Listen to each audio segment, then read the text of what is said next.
where we are, the Bangladeshis. We are thinking in isolation of our, which we should, of our national policies. When we talk of geostrategy and we talk of geopolitics, all of you know what it is. It's a geography which dictates you what to do in national, in military, in any aspect of the world, in economy.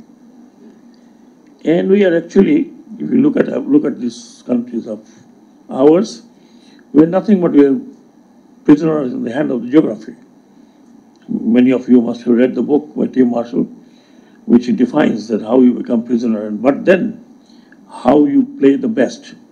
I think General Akbar put three cardinal things for Bangladesh. I never think Bangladesh is a very small country with 160 million resident people. When I go to Middle East, just recently I was there in Labour conference, I was told that people of Bangladesh are rebuilding Middle East, which is true. And everywhere I went, I met these Bangladeshis. I went to a market, Arafah market, I believe, in Dubai. It's a fruit and vegetable market. 75% of the shops are owned by Bangladeshi origin. And when I went there, they would not let me get out. And they won't allow me to even pay for the fruits I was buying. And they all contributed. Even the hierarchy of Dubai national leaders or UAE national leaders, when I met many of them, they all said how Bangladesh is contributing in their development. I went to Qatar before I went to Shanghai. In Doha, I saw the the stadium they made for World Cup, and they all said that the minister said it was not possible for us if the Bangladeshis were not there. You know, there is a stadium made by containers, and since the contribution of Bangladeshis, they wanted to give this free. But then our government calculated that free means it's not free. You have to carry them back, and that gets a lot of money. However, what I'm trying to say, we're not a small country. We're 160 million people. And not only that, look at the makeup of the people. 99%, if I saw 98%, is cohesive. There is no friction. There is no friction. We speak same, we eat same thing, we think same thing, our culture is same. There's nothing, except the little part of the tribal people we have.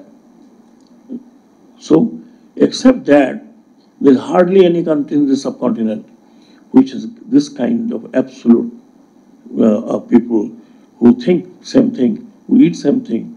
If we want to go and burn somebody's house every day, everybody does it. There's no.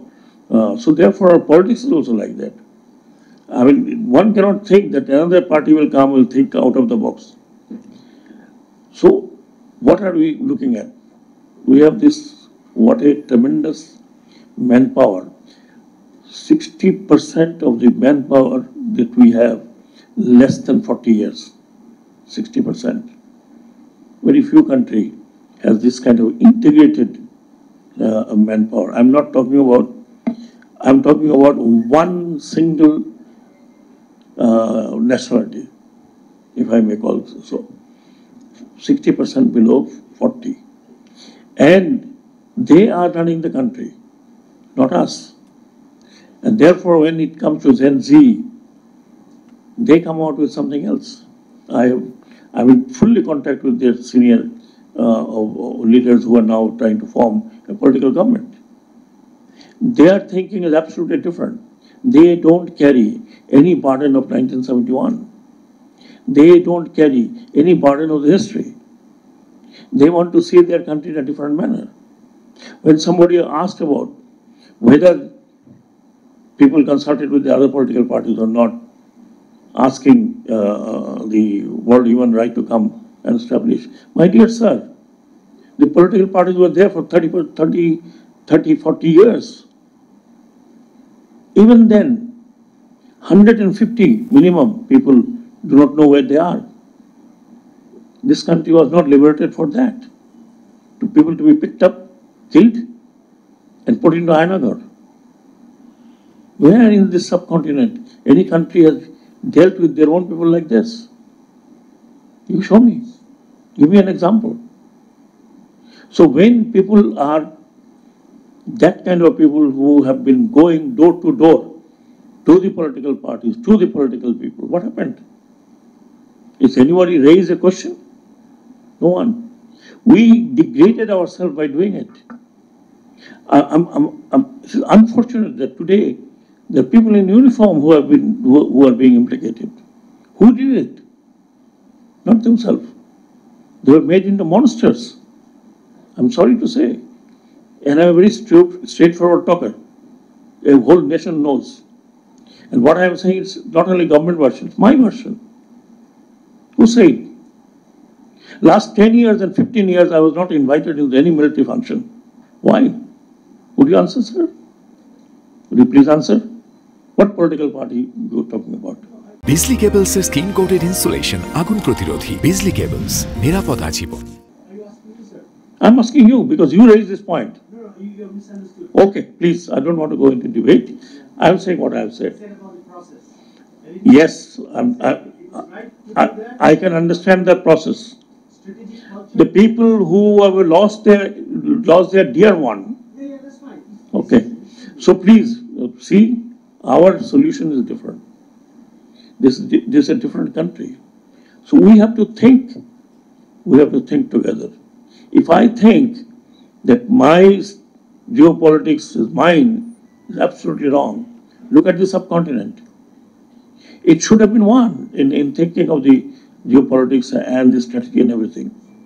But could it remain? No. Today, the factors are who is fighting with whom, who has what problem, and we are sucked into that. We are really sucked into that conflict. We had SARC, we have no SARC, because there's a conflict between two. So, where you can think in isolation, our geopolitics, it's all interdependent. It's all interdependent. If we have an unstable neighbor, even in a small fraction, if we are unstable, let's say Northeast specifically, we are unstable. If there is an instability or unstability within the subcontinent, we are unstable. So therefore it is interlinked. You can't say that I will do it myself. You can't do it. This is not the world now. Therefore, when we talk of our security, our geopolitics, we must think that what vulnerability the others have. If the others are vulnerable, we are vulnerable. Today we are talking about Indian Ocean. If there is a conflict in Indian Ocean, not because of us, because of some other people, it's going to affect us. Think of it, there's a nuclear war between, let's say, theoretically, our neighbor. Three of the neighbors are nuclear weapons. They're each powerful of themselves. If there's small little spark of the nuclear explosion, what's going to happen to this country? You can't hide like ostrich that I don't know what is happening. Therefore, we are very much concerned. Pakistan, India, and China having nuclear. So much so even Myanmar is thinking go nuclear. Therefore, it is I would say, it's all interlocked. We have to think our geopolitics. Even you remain in isolation. You can't remain in isolation unless your region and the neighbors are peaceful. Therefore, I would say our geopolitical ambition should be to keep all relations with everyone to an extent that it does not hamper my own national interest. And that's what I can say, and that's what I think. Because I don't have any quarrel with, let's say, my neighbor. After 5th of August, I never went and closed my borders. I didn't close Benapole, I didn't close Bamra. I was standing there and they said, sir, so-and-so said, from tomorrow there will be no export to Bangladesh. I said, Alhamdulillah, welcome. We can find out somebody else. So, thing is that it's not me, I'm a small country. I can't go and fight like Israelis. They are supported by everybody. We are not. So we have to think and we have to evolve our own strategy, tactics, how we can survive and achieve our national goal. That's what we want to do. Even I would say, I would request on the political people as well, they have to think as one. You have political philosophy everywhere, but you have to think it one. Let's take lesson from the other countries, how they deal collectively as a nation, and then how they chuck out their own issues. So I see whole thing as a Bangladeshi, as a sitting in a very responsible area, that my interest is first, and then I of course welcome merging or other interests if it helps me as a nation. I can't shut down everyone and say to hell with you and to hell with you. We are open to everybody, provided that serves my interest and my purpose. So I would request, definitely, I didn't want to go into details.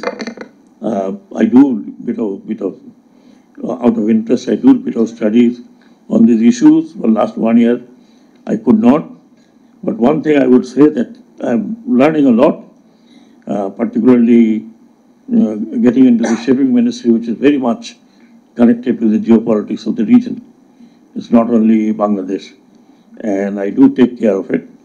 Once again, I'm saying that we are not against anybody. We can't afford to be against anyone. We want to defend, flourish within ourselves with the help of the friends.